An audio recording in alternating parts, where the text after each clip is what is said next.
সমগ্র বরাক উপত্যকা সহ বিভিন্ন এলাকার গুরুত্বপূর্ণ খবরের মধ্যে স্বাগতম। আজ হলো 30 মার্চ 15 চৈত্র সোমবার।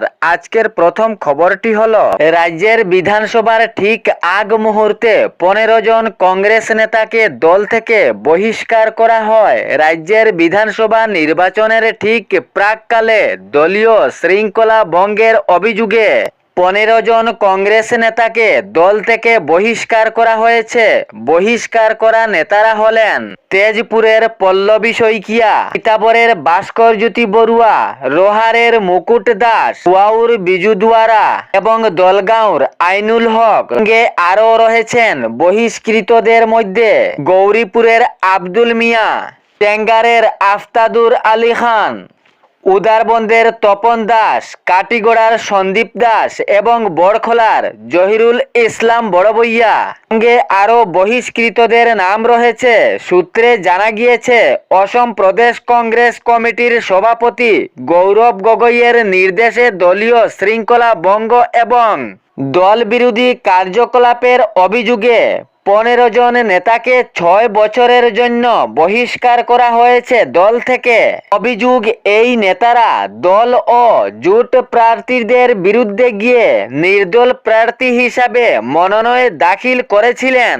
এই সূত্রকে ঘিরে কংগ্রেস নেতা 15 জনকে বহিষ্কার করা হয়। অসম প্রদেশ কংগ্রেস কমিটির সভাপতি গৌরব গগৈয়ের নির্দেশে এই 15 জনকে বহিষ্কৃত করা হয়েছে।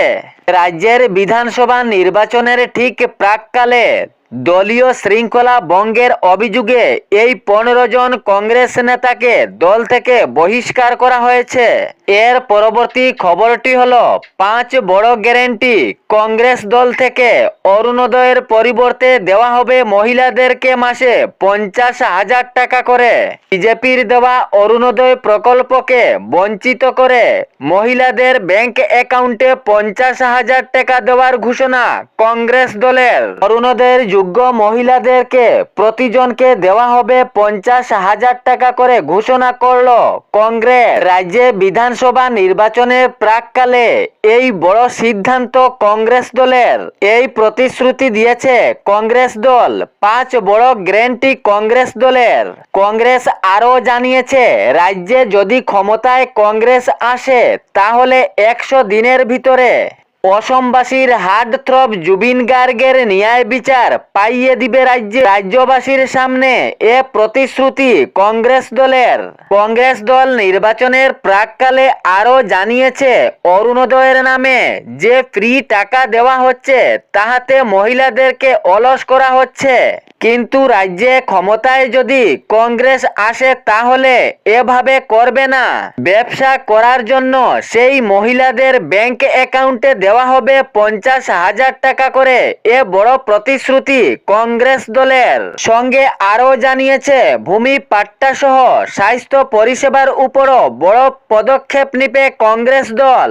শুধু এটিও নয়, বিভিন্ন সরকারি প্রকল্পের অনুদানও শুরু করবে, যাহাতে সহজভাবে রাজ্যবাসীর ব্যাংক অ্যাকাউন্টে আসতে পারে। যাহারা যোগ্য তাহাদের ব্যাংক অ্যাকাউন্টে সোজাভাবে সেই সরকারি প্রকল্প দেওয়ার প্রতিশ্রুতি দিয়েছে কংগ্রেস দল। এর পরবর্তী খবরটি হলো, নির্বাচনের সময় ম্যাট্রিক তথা HSLC পরীক্ষার ফলাফলের ঘোষণা অসমের মুখ্যমন্ত্রী ডক্টর হিমন্ত বিশ্ব শর্মার। অসমের মুখ্যমন্ত্রী ডক্টর হিমন্ত বিশ্ব শর্মা জানিয়েছেন, 2026-এর ম্যাট্রিক পরীক্ষার চূড়ান্তের ফলাফলের তারিখ আগামী 10 এপ্রিল। ম্যাট্রিক তথা HSLC পরীক্ষার ফলাফলের ঘোষণা করা হবে। বুটের ঠিক একদিন পরেই ঘোষণা করা হবে ম্যাট্রিক তথা HSLC পরীক্ষার চূড়ান্ত ফলাফল। নির্বাচনী প্রচারের মধ্যেই ঘোষণা করলেন ডক্টর হিমন্ত বিশ্ব শর্মা ম্যাট্রিক তথা HSLC পরীক্ষার ফলাফলের তারিখ। তিনি জানিয়েছেন, বুটের একদিন পরেই ঘোষণা হবে ম্যাট্রিকের ফলাফল, অর্থাৎ 10 এপ্রিল ঘোষণা করা হবে ম্যাট্রিক তথা HSLC পরীক্ষার ফলাফল। এর পরবর্তী খবরটি হলো, যতই ঘনিয়ে আসছে বিধানসভা ভোটের তারিখ, ততই প্রচার আরো দ্বিগুণ হয়ে যাচ্ছে সব দলেরই রাজনৈতিক দলীয় প্রচার রাজ্য জুড়ে চলছে, পুরো রাজনৈতিক মহল গরম। এদিকে আবার কেন্দ্রীয় স্বরাষ্ট্রমন্ত্রী অমিত শাহ অসম সফরে এসে নির্বাচনীয় প্রচারে রাজ্যে বড় ঘোষণা করলেন। তিনি উনার বক্তব্যের মাধ্যমে জানিয়েছেন বিজেপি তথা ভারতীয় জনতা পার্টি আবার রাজ্যে ক্ষমতায় আসলে প্রতিটি জেলায় ইঞ্জিনিয়ারিং কলেজ দেওয়া হবে। ডেকিয়াজুলি এবং নলবাড়ির চামতলায় বিজেপির বিজয় সংকল্প সভায় অংশগ্রহণ নেন কেন্দ্রীয় স্বরাষ্ট্রমন্ত্রী অমিত শাহ উনার বক্তব্যের মাধ্যমে আরো ব্যক্ত করেন নলবাড়ির রাস উৎসব থেকে শুরু করে গুজাপালির ঐতিহ্যর সুভাষ গুজরাট পর্যন্ত পৌঁছেছে। তিনি জানিয়েছেন বিজেপিকে ভোট দিন, সর্বশক্তি করে তুলুন ভারতীয় জনতা পার্টিকে, যাতে অনুপ্রবেশকারীরা এখান থেকে সরে যেতে বাধ্য হয়। তিনি জানান যেভাবে অসমের মুখ্যমন্ত্রী ডক্টর হিমন্ত বিশ্ব শর্মা অনুপ্রবেশকারীদের পথ বন্ধ করে দিয়েছেন, আগামী 5 বছরে একে একে চিহ্নিত করে অনুপ্রবেশকারীদেরকে বহিষ্কার করা হবে। সঙ্গে তিনি আরো জানিয়েছেন সন্ত্রাসবাদ দমন করে 10,000 যুবককে মূল স্রোতে আনা হয়েছে। অসমে 4 লক্ষ কোটি টাকার শিল্প বিনিয়োগ করা হবে বলে তিনি জানিয়েছেন। সঙ্গে তিনি জানান অসমের প্রতিটি জেলায় ইঞ্জিনিয়ারিং কলেজ স্থাপন করা হবে। কেন্দ্রীয় স্বরাষ্ট্রমন্ত্রী অমিত শাহর এ প্রতিশ্রুতি রাজ্যবাসীর সামনে।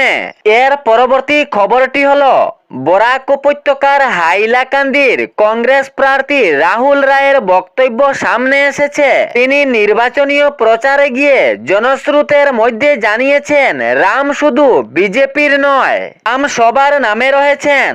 বিজেপি শুধু জয় শ্রীরাম শব্দ নিয়ে নির্বাচন প্রচার করছে, বিজেপির শুধু শ্রীরাম রয়েছেন নাকি? হাইলাকান্দির কংগ্রেস প্রার্থী রাহুল রায় জানিয়েছেন এ জনসভায় অনেক হিন্দুরাও রয়েছেন, তাহলে তাহাদের কি শ্রীরাম নেই? সঙ্গে আমিও তো হিন্দু, আমার কি শ্রীরাম নেই? শুধু ভারতীয় জনতা পার্টি তথা বিজেপির শ্রীরাম রয়েছেন নাকি? তারা শ্রীরাম নিয়েই ভোট প্রচার করে, এমনই মন্তব্য করলেন হাইলাকান্দির কংগ্রেস প্রার্থী রাহুল রায়। এর পরবর্তী খবরটি হলো জ্বালানি নিয়ে সংকটের মধ্যে পড়েছেন জনগণ। পেট্রোল ডিজেল এলপিজি নিয়ে গুজবে ছড়িয়েছে সামাজিক মাধ্যমে, তবে এ বিষয়ে মুখ খুললেন অসমের মুখ্যমন্ত্রী ডক্টর হিমন্ত বিশ্ব শর্মা। তিনি জানিয়েছেন অসম রাজ্যে জ্বালানি নিয়ে কোনো সংকট নেই। গুজবকে উড়িয়ে অসমের মুখ্যমন্ত্রী ডক্টর হিমন্ত বিশ্ব শর্মার স্পষ্ট বার্তা। তিনি জানিয়েছেন পেট্রোল ডিজেল এলপিজি রন্ধন গ্যাসের কোনো সংকট নেই অসমে। দেশে সরবরাহ রয়েছে জ্বালানি তেল, এলপিজি রন্ধন গ্যাস সরবরাহ রয়েছে, কোনো সংকট নেই। এ বিষয়ে স্পষ্ট বার্তা দিলেন মুখ্যমন্ত্রী ডক্টর হিমন্ত বিশ্ব শর্মা। এ ছিল বরাক উপত্যকা সহ বিভিন্ন এলাকার গুরুত্বপূর্ণ খবর। এরকম নিত্য নতুন খবর পাওয়ার জন্য চ্যানেলটি সাবস্ক্রাইব করে রাখবেন এবং ভিডিওটি লাইক করে শেয়ার করতে ভুলবেন না, যাতে সঠিক সংবাদগুলো অন্যজনের কাছে পৌঁছায়। ধন্যবাদ।